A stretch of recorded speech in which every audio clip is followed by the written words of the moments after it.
Is it okay if I'm to say I'm catching feelings from all the dealings? Guys, welcome back to my YouTube channel. If you're new here, my name is Brianna Wanjohi. Please consider subscribing. And if you're a returning subscriber, oh my gosh, I love you guys. So today on this video, I'm going to tell you a story of a past experience that I had that really impacted me in a way. So it was on my usual hustles when I used to go and tarmac in Dubai. So let me start from the beginning. So I left Nairobi. It was around March. I paid for my flight, my ticket, and I left for Dubai around March 2018. So when I when I reached Dubai, it was around Ramadan. So most of the time on Ramadan days, it's very hard to get a job.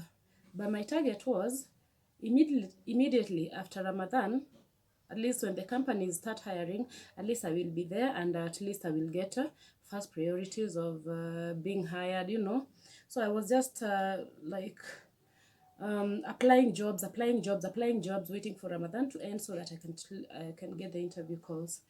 So fast forward, Ramadan came and went. After Ramadan, immediately after Ramadan, just like I had predicted, I started getting interview calls.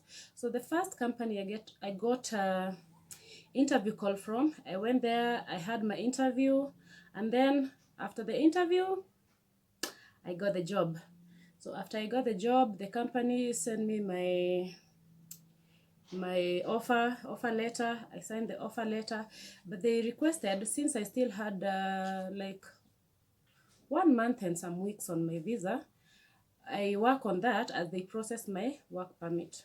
So I agreed because it was a reputable company. It was a good company. There were no issues with the company because I did my research. And after that, I went and started working.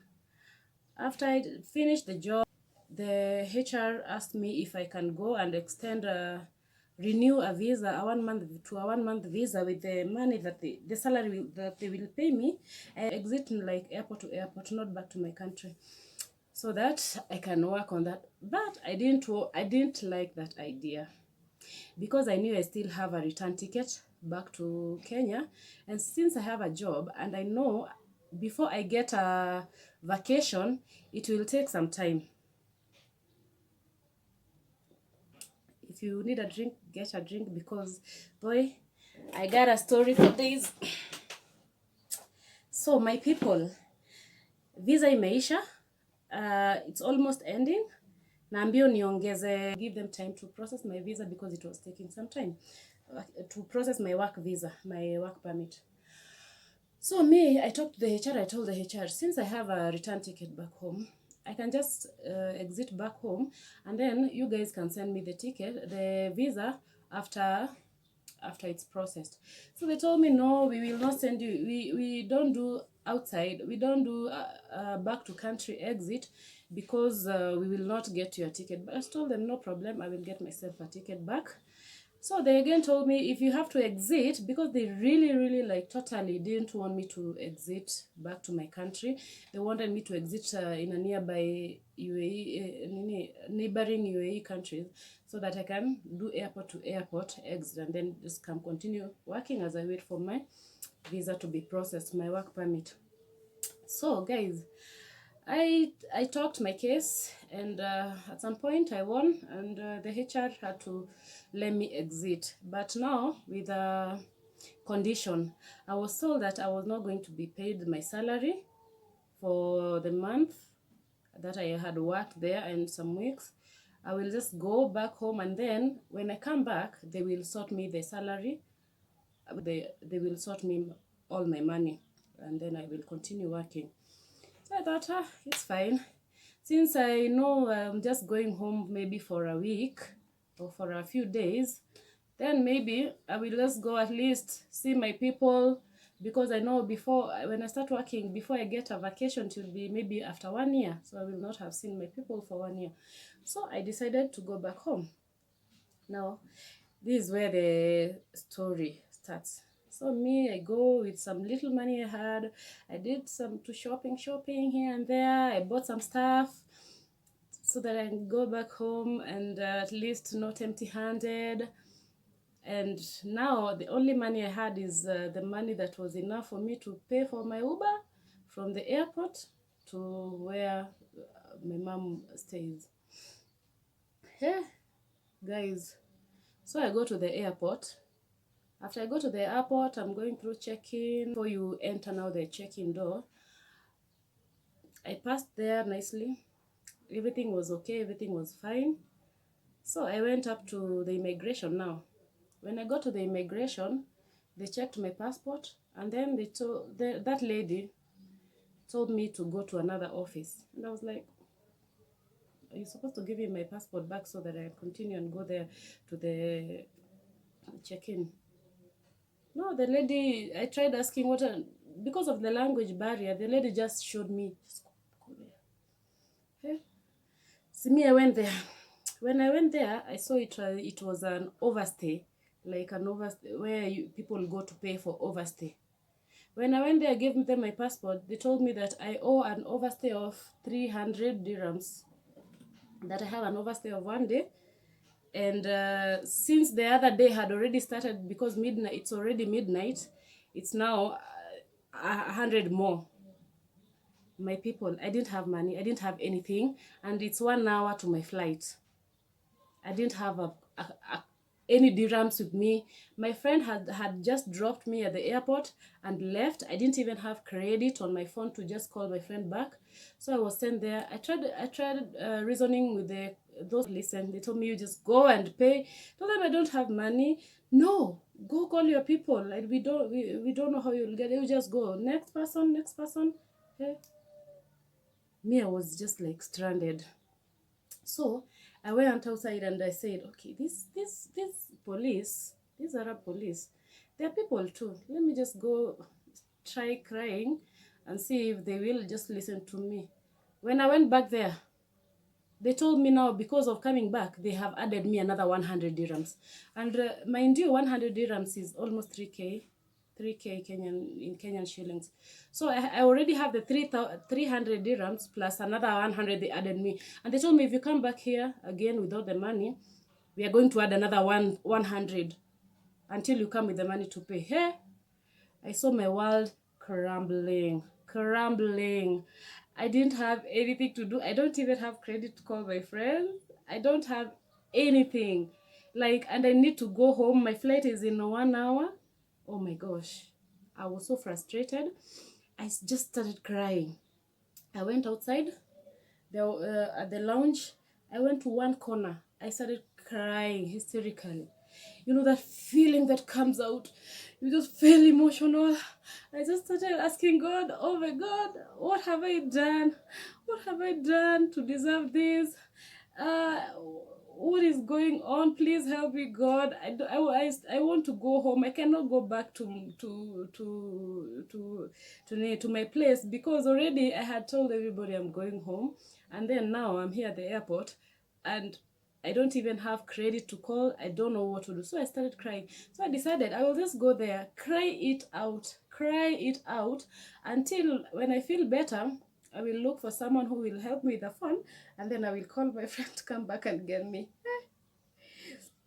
So me, I'm seated there, crying. So I started attracting attention of some people who are walking in to go to the immigration. So some 2 or 3 guys came, asked me, hey, what is wrong with you? I'm with my luggage there. My luggage is there, and I'm seated there on the what do you call it, pavement, and I'm just crying. So one guy comes to ask me, hey, what's happening? What's wrong with you? Why are you crying? I was like, no, these police, they've told me that I have overstay. I booked that flight and put the correct date, but they're telling me I have overstay. I don't have the money to even pay for that overstay. Oh, that's too bad. Oh, I'm so sorry. Hey, I hope, can you call somebody? Do you have people here? If I had people there, would I be seated there crying? If I had someone to call and come to pay for me the money? So the guy, they were just nagging me, and I just wanted to cry it out until I feel okay to just know what next. I knew now that flight I'm not going to get in. I was taking the time and I was like, "Oof, now that flight is just going with my ticket, and I'll be forced to go back, and now I don't have any way to go back to Nairobi." So while I was seated there crying, after three people, like I don't know, like yeah, like Indians, I don't know, something like that. After they came, so I think one of those guys, there was a Kenyan guy. I had seen that guy downstairs, but I didn't think like he was a Kenyan because he was dressed up in like a French man, like tall, dark, handsome, wearing those long coats, you know. So me, I did not pay much attention because I thought maybe that's just a foreigner. So one guy, those who are coming to ask me questions, came back and I think called that guy for me after he realized that guy is from Kenya. So that guy had already passed and entered the immigration area. So the last guy who asked me went and called that guy, told that guy, "Hey, you're from Kenya? There is a Kenyan girl crying outside there, crying outside there. Maybe you can help her. You just go and talk your language. Maybe you can help her." Ah, the guy was like, Kenya, let me go see. So the guy comes, asks me, "Hey, what's up? Why are you crying? Where are you from?" I said, "I'm from Kenya." "Ah, pia mi ni Kenya." I'm like, "Oh my gosh, ai, really? Pia mi nimetoka Kenya. Ai, sema, kwani unalia?"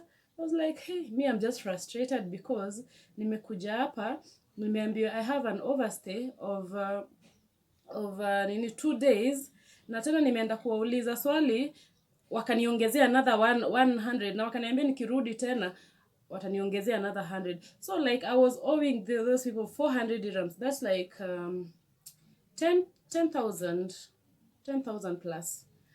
So I'm like, so the guy asked me, "Hey, so that's why you're crying?" "No, stop crying. Wait, ebu mama. Where did those guys tell you that?" I told him, "Yeah, they're those guys." He told me, "Give me 1 minute, I'm coming." So he went there, he talked to the guys, and they told him, yeah, that lady owes this much and this much and this is happening. So the guy comes back outside and told me, "You should not worry, just stand up, come with me, let's go see those people." So we go to those people. Machozi yangu nimeanza kupanguza. Oh my God, I was a damsel in distress. Damsel in distress. My goodness, hebu nikunywe maji. My goodness. I'm telling you, if you don't believe in miracles, believe, start believing. So me, what I did, this guy comes and he goes there. He tells them, "Okay, no problem. I will pay for her overstay. How much is it? 400 dirhams. Okay. How should I pay it?" They tell him, "You should pay with with cash." So he refused. He said, "No, I don't have cash. I will pay with my card so that you can give me the receipt." They tried refusing, and then afterwards, one of them came and they agreed to take the card. So the guy paid with his card, and we went in. So I saw God. I saw a miracle. So we went to duty free. Now he was going to do some shopping, so he told me, "Just take me around, go take some shopping." So he went, he bought some stuff, he bought beers, what he asked me what I want. I told him, I was actually ashamed, like, this guy just paid for my overstay. Now I don't have to miss my flight. And then he's asking me, "Aki, kuna watu wazuri hii dunia." Because that day me, I saw God. So we go, and then we checked into our flight. After we got our seats, I decided to move now where the guy was, because me, I was still so emotional, so emotional. So after that, I'm telling you guys, because of the emotion that I was feeling and because of how I was like, I was so ashamed, full of emotions. Nothing like that has ever happened to me. I have had people saying those things, but nothing like that has ever happened to me. So that was my first experience. So I just drowned my sorrows in drinks in that plane. I drank, I drank, I drank. When we touched down Nairobi, he asked me, how are you going home? I said, oh, I'll just catch an Uber or something. He said, no, we can catch an Uber together because I'm going. Where are you going? Me, I'm going this sides of Buruburu. And he told me, me, I'm going to sides of Feather, so we can just go together, and then you can go with the Uber can end up with you. So when we went, my goodness, he paid for the Uber. I didn't pay anything. I paid nothing. All the money that I had for Uber, I was left with it. He paid for the Uber, and actually he gave me the money to pay for the Uber, and he gave me even extra money. So I was left even with some money. Sema kusikia vizuri, me like I saw hivi tumeland in Nairobi, and I had already given up hope of going to Nairobi, coming back to Nairobi. Enyewe nilifurahi that time, nikajua enyewe God is everywhere. God can send an angel from anywhere. You might think that your situation is really bad, deep shit that you cannot get out of, then God sends you someone who comes and helps you. So never give up, keep pushing for what you want, and God will see you through. So guys, I will end the video there. I hope you like my story. Please comment, share, and please subscribe those who have not subscribed. Thank you guys. Cheers.